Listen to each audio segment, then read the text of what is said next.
and welcome to a brand new episode of Let's Talk About DMV Sports here on Sports Radio, your direct feed for all that is sports. Tonight, we are going to be going football and folks. That's right.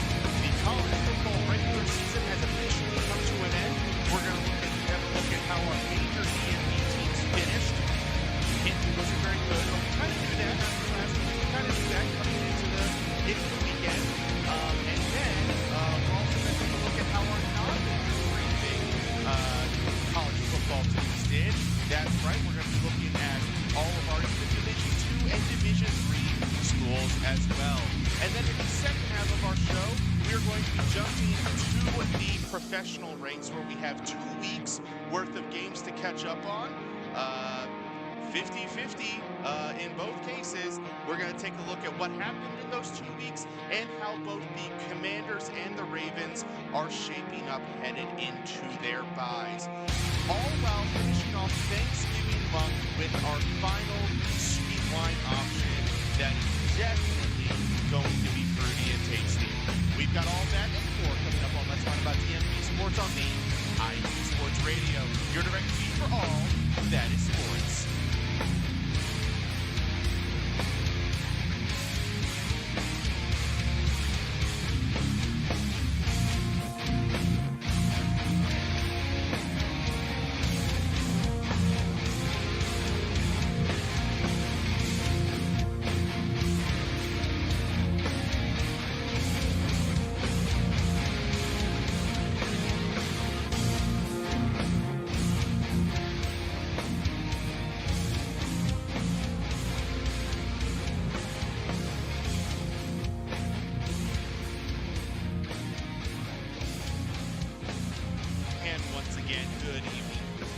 And thank you for tuning in to Let's Whine About DMV Sports here on IE Sports Radio, your direct feed for all that is sports, and who, for the past 10 and a half years, has been bringing you amazing sports content ranging from interviewing legendary athletes to building tailor-made shows dedicated to all major sports cities around the country. If you have not done so already, please follow us on all social media platforms: X, Instagram, Facebook, TikTok, and YouTube, all of the above at IE Sports Radio. Do be sure to follow yours truly as well at Let's Wine _IESR. You can find me on X, Instagram, and TikTok with that moniker. Also, you can listen to us on all of these options below, so whether you're listening live or listening later on the week, you have a plethora of options available to you: Apple Podcasts, Spreaker, Spotify, iHeartRadio, Google Podcast, and so many more. So again, whether you're listening live or later on the week, it is very much appreciated. We could not do this without you guys. So thank you very much. And also, of course, do not forget to check out our website, iesportsradio.com. There you will find our merchandise. We've got some good warm weather items for you, as we are definitely getting into the colder months. I don't know how the weather is where you are, but for me, it is looking, it's pretty dang chilly outside, I can tell you that much. So definitely check there for all of your winter needs. Or if you happen to live somewhere like South Florida or Southern California where it doesn't really get that dang cold, well, you know, good for you. But in any case, still check out our merchandise page. We have t-shirts as well. Also check out our sports pages. This one's for your truly, but you can find the page for all of our shows, a little bit behind the show and the voice behind it as well, a little bit about the show and the voice behind it. You can also check out our blog, which you can find at iesportsradio.com, as well as iesportsradioblog.wordpress.com. We actually have a really fun Thanksgiving themed blog up for you right now. So do jump over there to check it out. Not while I'm talking, wait till a commercial break, but do jump over there and check it out. And you can also find on the website our Fan of the Month page, our Hall of Fame, and so our daily show schedule, and so much more. And of course, none of this would be possible without our sponsors. So without further ado, we're going to take a quick hot second to hear more about them right here, right now.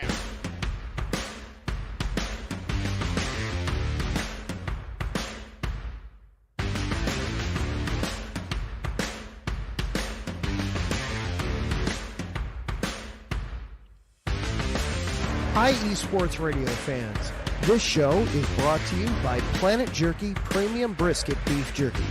Planet Jerky is the official jerky of the 2022 California League champion Lake Elsinore Storm, Single A affiliate of the San Diego Padres. This all brisket jerky has gluten-free options, contains no MSG, no sodium nitrate, is low in sugar, and high in protein. Go to their website at planetjerky.net and follow them on Instagram at Planet Jerky. Planet Jerky, the jerky that's on a whole other planet.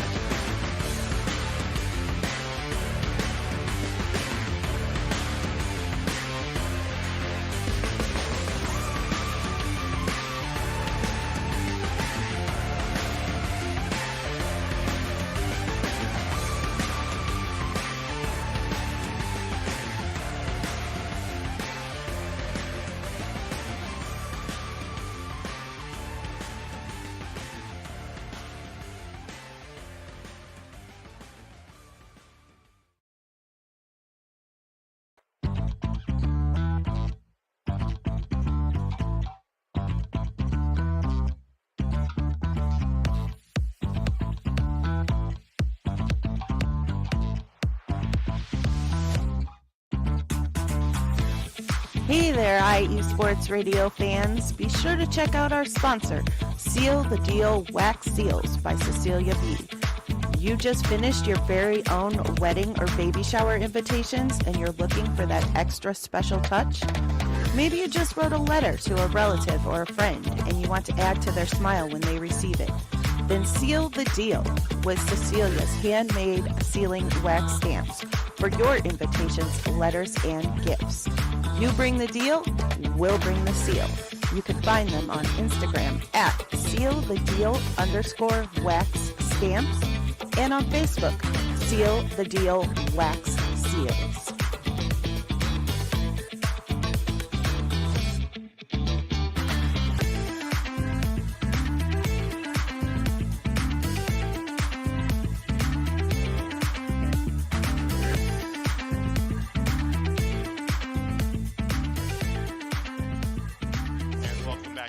About DMV Sports here on IE Sports Radio, your direct feed for all that is sports. Once again, shout out to our sponsors, Seal the Deal Wax Seals by Cecilia B. A wonderful, nice little additional touch to your fancy party, your wedding invitations, your bridal shower invitations, baby shower, birthday, whatever the event might be. If you're looking for one last little piece to really put it over the top, Seal the Deal Wax Seals has you covered. So do be sure to check them out on Instagram at sealthedeal_wax seals, and also you can order them direct from the iesportsradio.com website, iesportsradio.com/seal the deal, and also Seal the Deal Wax Seal. Sorry, Seal the Deal Wax Seals. You have to type the whole thing in. And also shout out to Planet Jerky Premium Brisket Beef Jerky. Fantastic handmade jerky that has a whole variety of flavors ranging from the very standard ones, classic barbecue, all the way up to the spicy ones, volcanic jalapeno, Carolina Reaper, and ghost pepper for those of you on the little bit more adventurous side. So do head over to their website, planetjerky.net today. It is not that expensive for craft jerky, especially if you've seen the price of some of these jerkies in the grocery store today. You might as well go for these guys. They are not that much different in price. And also check them out on Instagram at Planet Jerky, jerky that's on a whole nother planet. As I said in the opener, we have a lot of football to get to today as Ralph Calise, the host of the Yinzer Report, our Pittsburgh show, great win for the Steelers today, by the way, over the Bengals, says, football, football, football, have a great show. Thank you, sir. But you got the theme right on the nose. But of course, as everybody knows who's a regular listener to the show, we must start with our beverage of choice. Now, we are a little bit late to the game. Thanksgiving has come and gone. If I had been able to do the month a little bit differently, I would have started a week earlier, but there were some scheduling conflicts that week. I could not get a show in to get all of our wines in before Thanksgiving. Otherwise, I would have just taken this weekend off. But indeed, here we are. So we have to, at least in good faith, finish off Thanksgiving month, even though everybody out there has already, no doubt, finished their Thanksgiving celebrations, unless they're somehow still going going on, in which case, more power to you. But of course, reminder what we've been doing this month is we have been following the major steps of your Thanksgiving Day right up to the finish. Following, of course, taking into account the three factors: how many courses you're having, the timing of the courses, and your wine style preferences. This has all been from a sweet tooth point of view. So when we look at our recap for your before meal, and again, this was following my personal Thanksgiving lineup, which there's a before meal kind of get together gathering. There's the appetizer course, the main course, and after dinner. So far, we had a sweet sparkling, some nice bubbles to kick off the day for the before meal. For the appetizer, we had a nice light mellow Moscato. For the main course, we want something with a little bit more oomph, a little bit more body, a little bit more alcohol with a semi-sweet Riesling. So how do you finish it off? And here's the truth of the matter. For the after dinner beverage, there's a lot of freedom. I mean, there's freedom obviously in all of these, but there really isn't a really narrow point to hit here when it comes to after dinner beverages. Because here's the thing: you've already eaten, so you're probably having some dessert, but you're not having your wine have to stand up to all of these multitudes of food. You're already probably a few glasses in, so you might have a little bit of a buzz at this point. Let's be honest about it. But at this point, the weight of the wine is not as critical because you're not necessarily matching it with food. Obviously, you have a full stomach, but ideally, you haven't immediately gone into dessert. So you've given yourself a little bit of time to digest. Maybe you go for a walk after the main course, lighten it up. So there's a lot more free form, and a lot of after dinner beverages tend to be sweet anyways. You take into account most dessert wines are quite sweet. Ports, sauternes from Bordeaux, France, um, sherries, and other wines like that. Um, but also, you could definitely go with a Moscato, which is what we have here. And you could even end the night with some bubbles if you wanted as well. So lots of different options, lots of different leeways. Port actually makes a lot of sense to me as well because it is typically colder on Thanksgiving.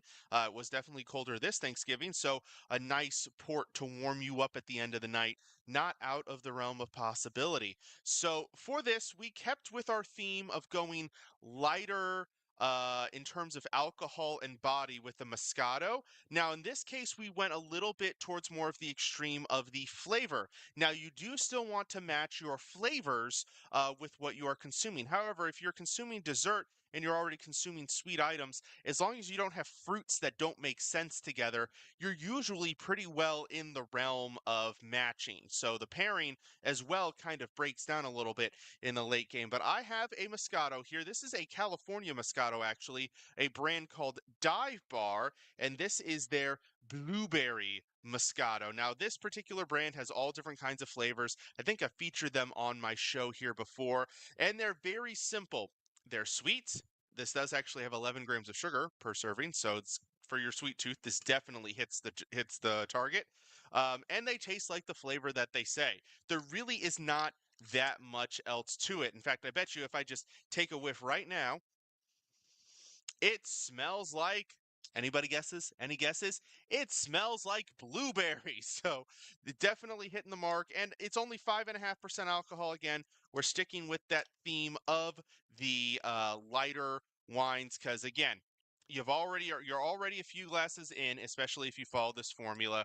You've eaten a lot of food, so you might not necessarily want something super heavy to add to the mix at the end of the night. Now, the thing about Moscatos, particularly fruit Moscatos, there really is not much to them. Look, the color, it's kind of a reddish color. You're not looking for body. It's definitely a light-bodied wine. The nose, like I said, it smells like blueberries. That's exactly right on the target. And the taste, I'd be willing to bet,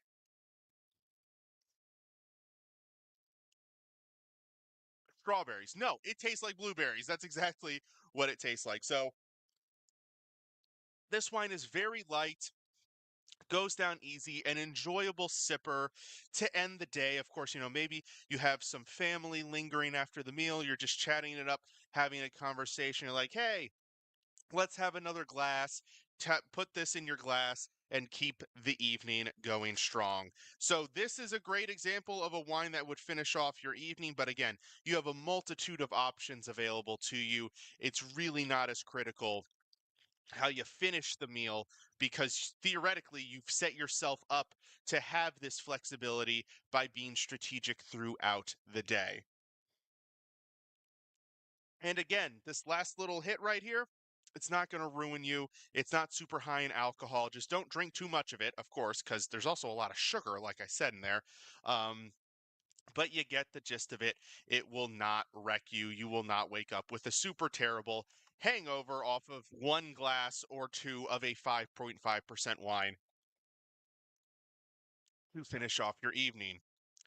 We are going to take our first commercial break here. When we come back, we're going to dive into college football. So do not go away. You're listening to Let's Wine About DMV Sports here on IE Sports Radio, your direct feed for all that is sports. Sports fans, do you like teams that are tough, cities that are tougher, and fan bases that are passionate about their teams? How about teams that are historic and stadiums that are iconic? Then you belong in Chicago, and you need to check out Chi-Town Weekly. Join me, Adam Kernan, every week as we keep up with all things Chicago sports.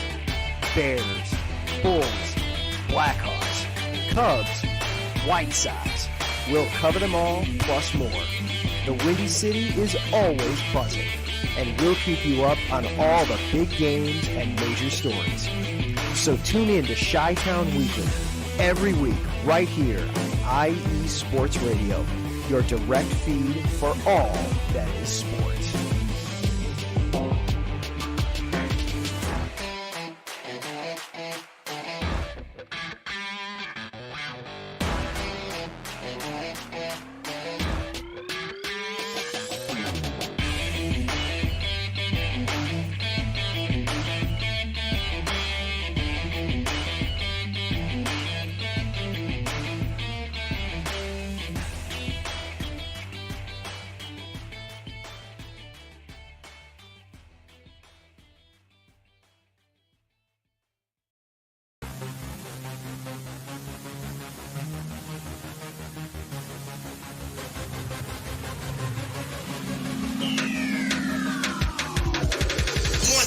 Everybody, this is Taryn Rodriguez.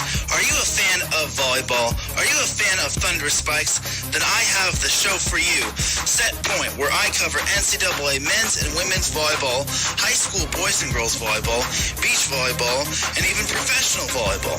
Catch the action every week here on IE Sports Radio, your direct feed for all that is sports.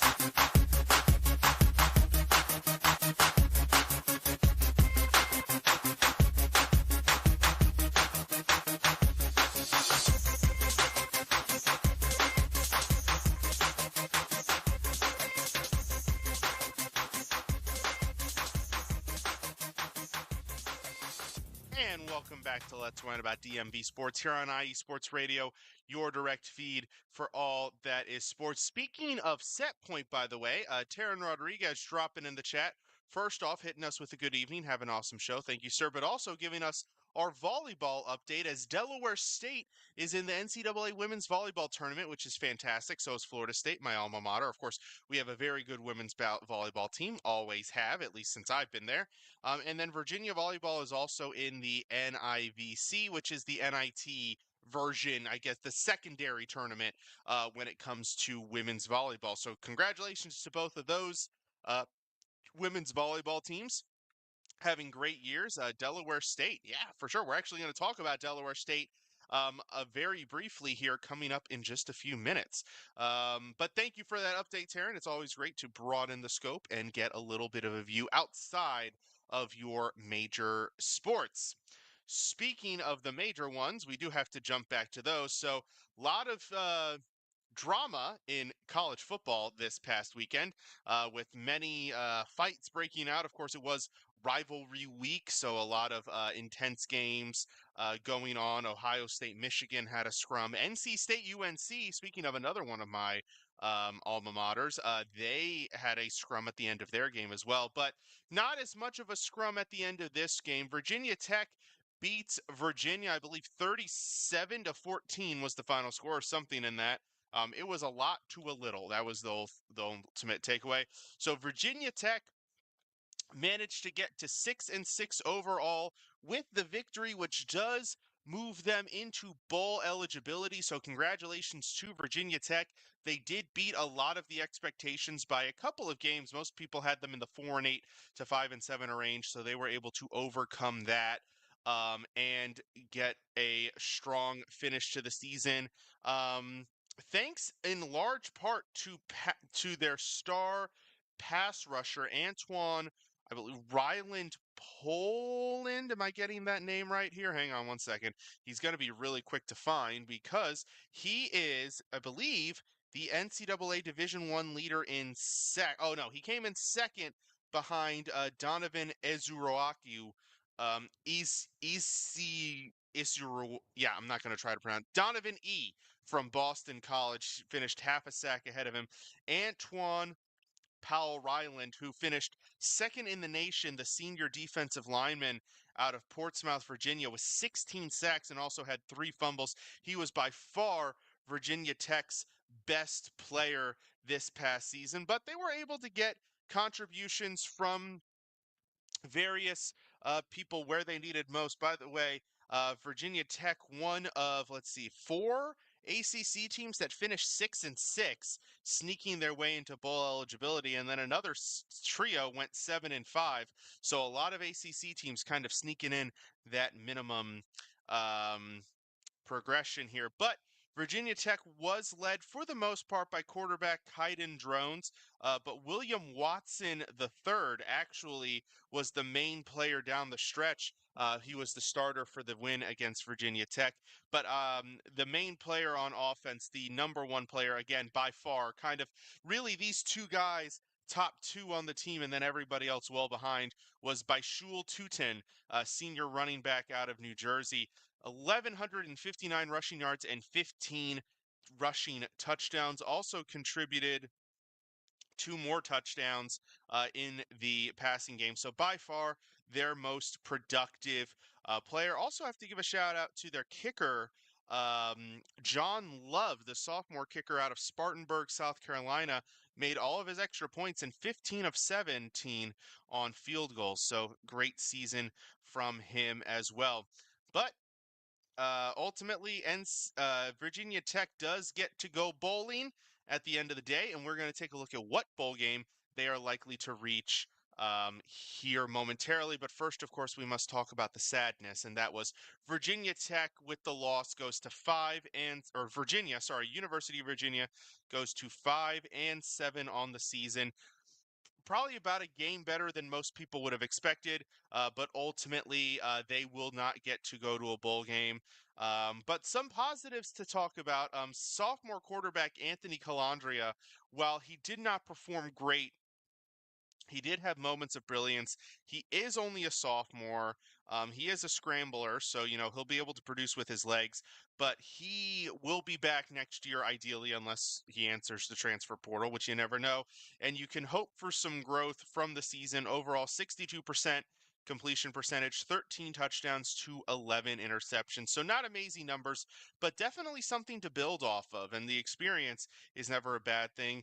The best offensive player was probably receiver Malachi Fields, the senior. 55 catches for 808 yards and 5 touchdowns. Of course, him being a senior, he will likely move on, so they'll have to replace his production. On defense, no one player really stood out in terms of production. Safety Jonas Sanker, senior safety, led the team in tackles with 96 overall, also had 2 sacks and an interception.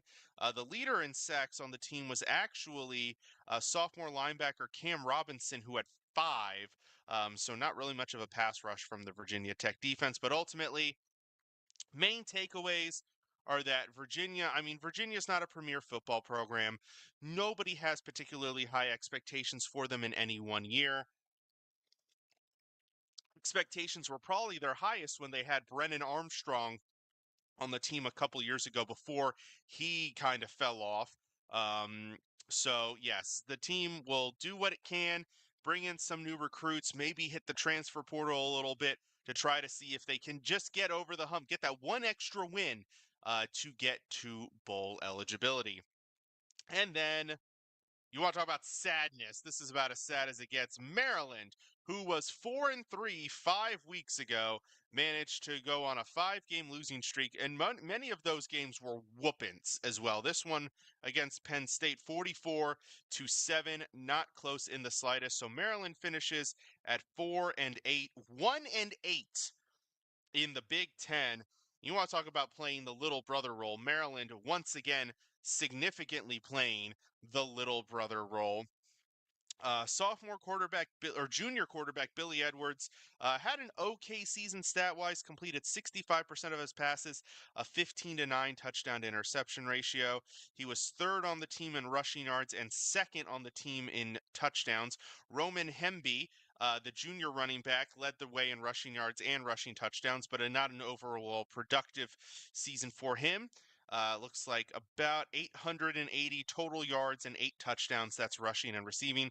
Ty Felton, by far and away, the best offensive weapon this team had this year and in the past couple years. 96 catches for 1,124 yards and 9 touchdowns. Phenomenal season for the senior. He will definitely be missed as he moves on. They also will lose the production of senior wide receiver Caden Prather, 56 catches for 624 yards and 4 touchdowns. Those two combined for over half of the passing receiving yards on the team and over half of the touchdowns. So that is a lot of production to lose into seniors. And I think, let's see, the tight end here, Dylan Wade is only a sophomore. He was third on the team in receiving yards, fifth in catches. So hopefully the team can return at least Wade and Hemby to at least give Billy Edwards some weapons to work with next year. In terms of defense, nobody really putting up major sack numbers. It looks like linebacker Caleb Wheaton, the junior linebacker out of Virginia, he led the way with 4. A couple guys had 3 interceptions. Junior defensive back Jalen Husky, great last name, and senior defensive back Lendon Miller both had 3 interceptions. So the main takeaways for Maryland this season: continuing to play the little brother role in the Big Ten, have failed to be even remotely relevant since moving to the Big Ten. And unless they strike gold, I don't see it happening again anytime soon. And it's really interesting. It's not like Maryland, the state, is devoid of football talent. There is football talent in the state. It just goes to other schools. There is a high school right down the road from University of Maryland. Can literally walk to it from the university. It's called DeMatha Catholic. It was actually ranked in the top 25 of high school teams nationwide recently. And they produce phenomenal football players, but they become a pipeline school for other schools like Alabama. So, yeah, I mean, if they can't even dominate their own state in recruiting, I mean, I don't know how they're going to stop being little brother. But I mean, I'm assuming there's a plan in place, but things got to change after 4-8. There's no way that that is acceptable in College Park. On a brighter note, we do have a couple of other DMV schools who will be going bowling. The trio that you see before you, Navy, Liberty, and James Madison, all made it to bowl eligibility. Liberty went 8-3. Do they still have a game? I guess they still have a game then. No? Oh, their game against Appalachian State was canceled from the hurricane. Okay, so they're going to be 8-3. Let's see. Where do we find James Madison? James Madison or Navy. Where are you guys? Definitely not there. Not there. There's James Madison. James Madison, 8-4 overall, 4-4 in the conference. Not that great. Old Dominion, I'll throw them on the list as well. That's a Virginia school. They finished 5-7 overall, so they do not get a complimentary bowl game there. Where is Navy here? There's Air Force. Where is Navy? What conference is Navy in? I always forget because they weren't in a conference recently, and now they are. Well, they're definitely not in the Big Ten or the Big 12. And the AAC, they are Navy midshipmen. There we go. 6-2 in the conference, 8-3 overall. Not as good as Army, sadly. Although they should have their Army game coming up. Army game is in 2 weeks. Go Navy beat Army.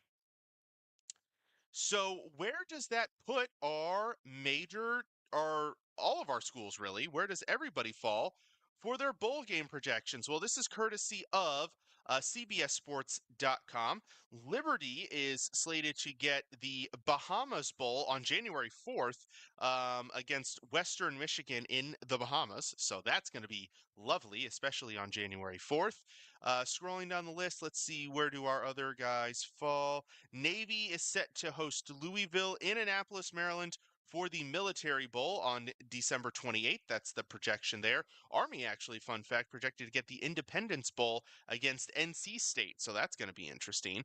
Let's see, who else do we have? Virginia Tech slated to get the Fenway Bowl against Eastern Carolina. That's looking at December 28th. And these are all projections. None of this is set in stone, but it does feel pretty concrete at this point with all the records determined, essentially. Let's see, and we should have two more schools here. James Madison or actually, no, just one more. James Madison set to get the Myrtle Beach Bowl in Myrtle Beach, which will hopefully be nice that time of year, against Northern Illinois on December 23rd. So congratulations to all of our college programs who are going bowling this holiday season. At least we got 4 of them in there. That's not bad in the slightest. But how did the rest of the DMV do? And we're going down into Division 1 AA, the FCS, and then Division 2 and Division 3. So hang on for this ride, folks, as we go down the list. So starting off with Division 1 AA, we had in the Coastal Athletic Association, the Richmond Spiders went 8-0 and 10-3 overall. And by the way, all of these divisions do have postseasons, which I believe are going on right now. I don't have those in front of me, but anybody who we say is doing very good likely will be in those postseasons. The Delaware Fighting Blue Hens 6-2 overall.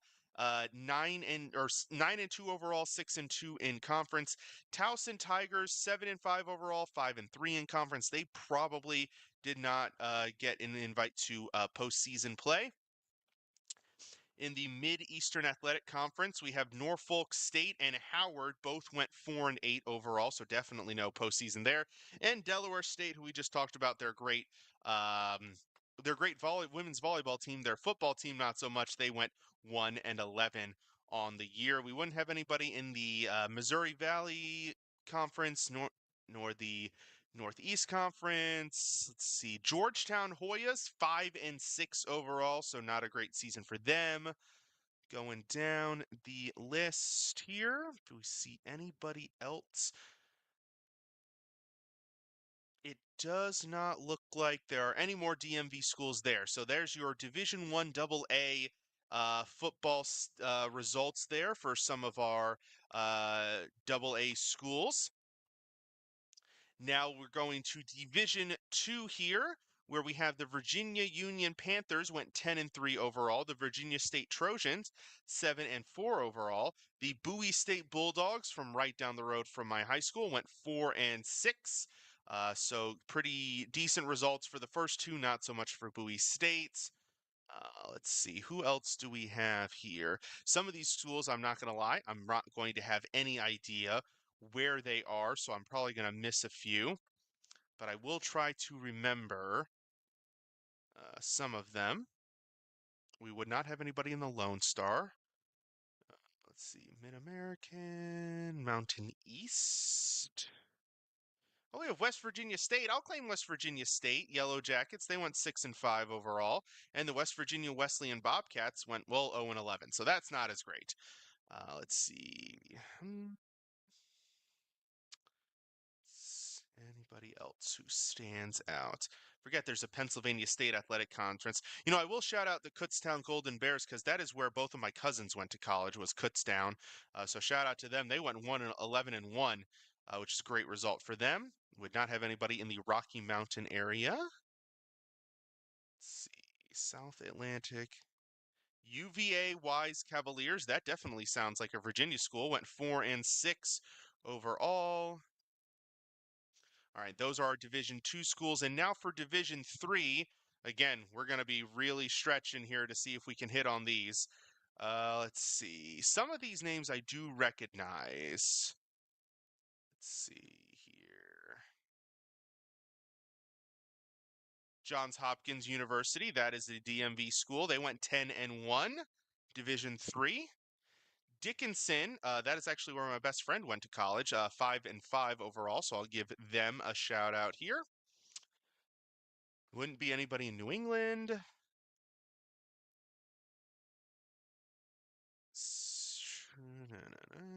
Keep going, keep going. Okay. Let's see, anybody else we can spot here? And I'm sure I'm definitely missing some of our DMV schools here. We do have Delaware Valley Aggies, 8-2 overall. Let's see here. Yeah, so like I said, I most definitely missed some other DMV schools, but we were able to hit on a few extra of our lower division schools, and we might be able to get a little bit more details on some of the postseason happenings as we can carry on. Shout out to Mikey Two Guns for jumping in the chat. Good evening, sir. Hope you are doing well. It has been a long time. I still don't like your Red Sox. There you go. I said it. All right. And now we are going to take our second commercial break. When we come back, we are going to jump into the professional football ranks with some very mixed results. So do not go away. You're listening to Let's Whine About DMV Sports here on IE Sports Radio, your direct feed for all that is sports.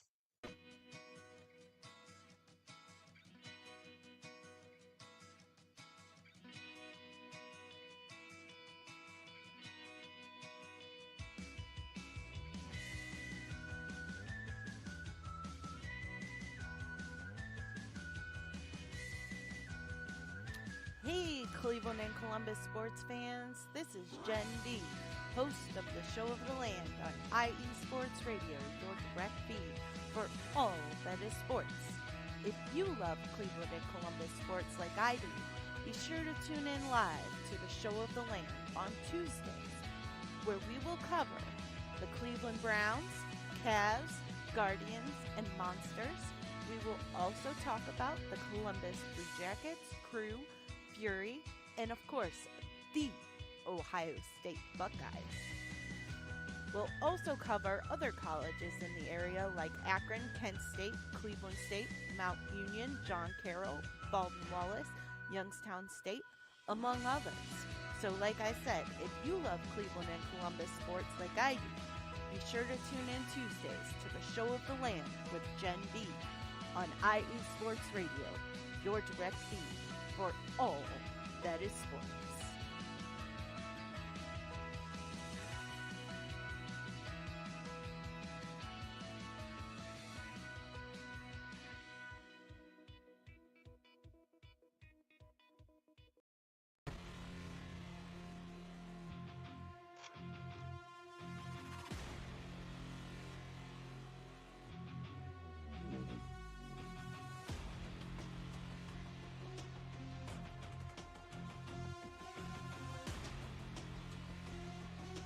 What's up, Pittsburgh?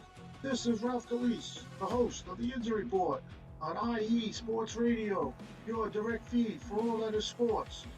Are you that passionate diehard Steelers, Penguins, Pirates, or just a Pittsburgh sports fan?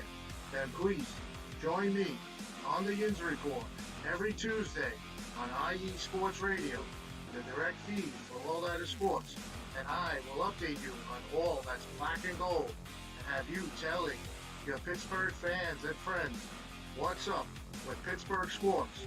Tune in Tuesday with me, Ralph Calise, the Yinzer Report on IE Sports Radio, your direct feed for all that is sports. Let's go!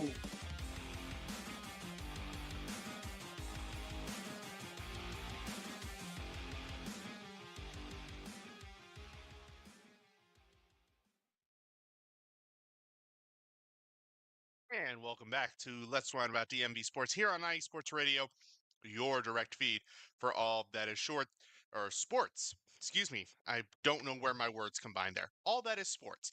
We had a fun little conversation in the chat room while we were away on commercial break. Mikey Two Guns, a big Boston fan, saying that the Red Sox are getting Soto, and I responded with, I hope not. If he leaves the Yankees, I want him out of the division. And he kind of agreed. If he doesn't sign with the Red Sox, get him out of the division. Although the alternative for me, it sounds like, is the Mets. And that wouldn't be any better. So being with for the Nationals. So I don't know. I don't know if there's a win scenario for me as the DMV guy, but we'll see. We will certainly see. We are on to the final segment of our show. I am on to my second glass of wine, which is, of course, my prime time to remind everybody of the show's main message, which is please drink responsibly. Do not drink and drive. One of my favorite social media topics regarding this matter is that you can afford an Uber or a taxi before you can afford a DUI. So please drink responsibly. Do not drink and drive. It is simply not worth it. I will not be going anywhere after this, and if you've been drinking, neither should you. So if you're at home, please stay put. Or if you're out and about finishing off your Thanksgiving break with one final hurrah before the work week kicks off tomorrow, please find a safe method home. Uber, taxi, designated driver, Lyft, Amazon ship yourself home. If it's not an option now, it should be an option in the near future. Just whatever it is, please do not drink and drive. It is simply not worth it. All right, we are going to jump into some professional football here. And it has definitely been a mixed bag over the past couple weeks. We actually have 2 weeks to cover because with the show bumping to Sunday evening, well, we got 2 weeks of games. So let's start with the Ravens here, who beat the Chargers on Monday Night Football 6 days ago. It was a close game. The Chargers made it interesting at the end. The Ravens did score on 4 straight drives in the middle of the game after falling behind 10-0. And then, yeah, the Chargers scored at the end, but they couldn't recover the onside kick. So it was a very good game. Lamar Jackson was productive. The running game was working. Everything was working on the offensive side of the ball. The defense, despite being without Roquan Smith, actually played a pretty good game. Malik Harrison stepping into that middle linebacker role did very well. And that gave the Ravens a significant advantage in that wild card race with the Chargers because now they own the head-to-head, which I believe, if I recall correctly, is the first tiebreaker when it comes to seeding in the playoff standings. So head-to-head, when I believe when it's out of your division, I think the division, well, I guess it's still significant in the division part as well. So yeah, so pretty big. So now the Chargers have to outright surpass the Ravens. If they end in a tie, then the Ravens have the tiebreaker. Of course, then we had today's results, which saw the Chargers win to get back to 8-4, and the Ravens lose to the Eagles. It was not a good game. It was sloppy in so many regards. They actually got off to a very quick 9-0 lead, but then failed to capitalize on a few opportunities. And Justin Tucker missed an extra point and 2 field goals that would have certainly swung the momentum, but the Eagles just got a ton of momentum. They got 2 touchdowns. The Ravens did get a field goal before the half, and then they got another 10 points, field goal and a touchdown back-to-back to make it a 12-point game, and at that point, it was just too far out of reach. The Ravens did get a garbage time touchdown, but it was pointless at that point in time. So with the win and then the loss, the Ravens are now 8-5 overall as they finally in week 14, which is the dumbest thing I think I've ever seen on a for football in general, week 14, they are finally getting their bye. that is absurd to me. I don't know if it was the way the schedule worked out timing. Everybody played this week because it was Thanksgiving. Nobody was on a bye. So now the Ravens get their bye, as actually do the Commanders. We're going to talk about that in a second. But very late in the game, but much needed rest coming. They will get the 2 weeks and then get the Giants coming out of Thanksgiving, which there aren't very many better matchups to get coming off of your bye than the Giants right now. But what are their major areas of concern? What do we need to focus on? What do we need to work on during our bye week, which it's stupid at this point in the season to even be asking this question, but we're going to ask it anyway. What are our areas of concern? Well, O-line continues to be a question mark. The veterans outside of Tyler Linderbaum, who has done fantastic this year, the veterans have been poor. Ronnie Stanley's just been okay. The rookie Roger Rosengarten just okay. Daniel Faalele at right guard has been up and down. Left guard, which started out as Andrew Voorhees, but has now been veteran backup Patrick McCarry, has been hit or miss. So overall, just a very inconsistent, dodgy O-line. I don't know if some other guys need to get the last 4 starts of the season or something, but they need to work on that. Pass rush is a big concern. They are failing to get a great pass rush outside of Kyle Van Noy. We need some of these guys to step up. Odafe Owe, we've been waiting for you for 3 years to do something. You got to do something. David Ojabo, where are you at? I have no idea. Justin Matabuke, we just gave you all of that money. We need you to be generating some interior pressure. And then it's strange to put this, but kicker. Something's wrong with Justin Tucker. Don't know what it is. He has missed. He is now tied for his career high in field goal misses. And there are 4 games left in the season. So that's a really bad sign. They need to get him right, or else they will not do anything in the playoffs. It's very hard to be successful when your kicker can't make kicks. And right now he is not looking good. So those are the areas of concern. Now, again, week 14, don't really know how you address them at this point. It's a severe disadvantage for them to have to try to find these adjustments at this stage in the season. But it is what it is. It's the hand they were dealt. And now they have to go out and figure out what they're going to do to get that job done. Jumping over to the Commanders. Now, the Commanders have had a tumultuous few weeks. They lost to the Cowboys in a game that could not have been more heartbreaking. The offense got off to a slow start, and when the offense finally started to turn it on, the special teams decided to completely just crap the bed. I have no idea what that was. They giving up the kickoff return, missed field goals, missed extra point that would have tied the game, and then you give up a return touchdown on the onside kick. Just the defense actually had a pretty good game. Just it's tough when, your special teams gives up 2 touchdowns. But yeah, disheartening loss to say the least. I, like many Commanders fans, was rather bewildered afterwards, but it is what it is. It's a divisional game. You never really know how those are going to go. It just sucks to lose at home to the Cowboys when they don't even have Dak Prescott. Now they've won 2 in a row and are starting to sneak their way back into that wild card conversation because, well, actually, the Commanders, are the 7th wild card, or the 3rd wild card team at the moment.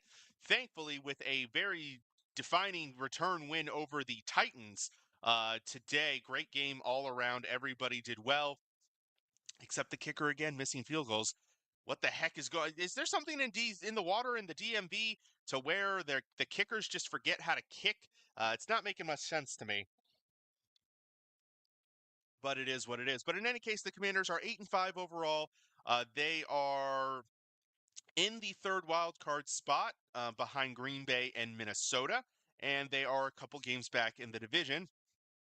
Now, they also are headed into their bye week with much needed rest. And again, we will re-ask the absurd question. What are their areas of concern? What do we need to be looking at with 4 games left in the season to make adjustments? Cornerback continues to concern me mainly because Marshawn Lattimore, who they had picked up at the trade deadline several weeks ago, still has not played, hoping that with the extra week to get ready, he will be on the field to go. I believe the Saints are the team that the Commanders face off of the bye. So that's not a terrible matchup. Wide receiver outside of Terry McLaurin continues to be inconsistent. Today they got some production from Noah Brown and De'Ami Brown. Luke McCaffrey, the rookie, for some reason isn't getting targets. But we need somebody consistently to be a threat outside of Terry McLaurin. And then, correct me if you've heard this before, folks, but kicker again? I mean, Austin Seibert was doing great, but then he got hurt, and now he's on IR. He's the one that partially ruined the Cowboys game, and now Zane Gonzalez, his replacement, has come in, and he missed his 2 field goal attempts today. So, I don't know how to fix that. Maybe you have a kicking competition. I don't know if there's really any fresh legs out there who are going to be massive upgrades this time of year. I mean, the Ravens do not have a choice. The Justin Tucker is under contract for a significant amount of guaranteed money, by the way. So they do not have a choice. They are going to roll with Justin Tucker through the regular season. And it's apparently Twitter doesn't know this because they keep criticizing John Harbaugh for sticking by his guy. And it's like, well, nope, financially also, you're not releasing Justin Tucker at this stage of the year. So again, don't know where people are coming from that one, but the Commanders do have that opportunity. I could also make the argument for the offensive line. Really, it's just a health thing there. They just need to keep their guys healthy. Andrew Wiley has had some health issues this year. Same with rookie left tackle Brandon Coleman. So they just need to stay healthy. Same with the running back group. Austin Heckler and Brian Robinson both at times have been banged up, although Jeremy McNichols and Chris Rodriguez looked really good today. So I'm not as worried there. So yeah, those are the main areas of concern for both teams. Ultimately, can't complain too much about 8-5. I think it's fair to argue that both of these teams could actually be 1 or 2 wins better at this stage. I think you can very convincingly make the argument that the Ravens, although maybe not beating the Steelers, could at least be tied with the Steelers if a few things go their way in a couple of games. I mean, honestly, they are a shoe size and a dropped interception away from being 10-3, which would be technically half a game better than the Steelers. So we'll see. The last bye week for them, it's the last bye week in the NFL, so everybody's going to be on an even playing field. There are 6 teams that have byes. The Commanders and Ravens are 2 of them. I believe we have Houston, Indy, New England, and Denver are the other 4 teams. So after this week, everybody's on the same playing field. Maybe an advantage to the Commanders and Ravens getting that extra week of rest this time of the season. Maybe that'll play to their advantage, but ultimately we can only see 4 games left. Both of these teams, I mean, the Ravens, I think, have a fair shot at winning out, but I think they could also easily go 1-3 or 2-2. Commanders, I don't think they win out, but I think 2-2 or 3-1 is a reasonable expectation. I think both these teams are going to the playoffs, and I think both of them have a good shot at double-digit wins. It's just a question of once you get to the playoffs, what are these teams going to do? Are they going to be ready for the playoffs? Are they going to be able to do anything in the playoffs? Is a fair question to ask.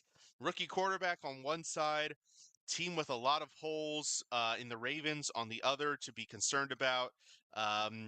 Both top 10 to 12 teams in the league, though, so you can't snuff at that. But ultimately, it's just, it's going to come down to, can they fix these 2 sets of areas of concern enough to mask their weaknesses and make a playoff run?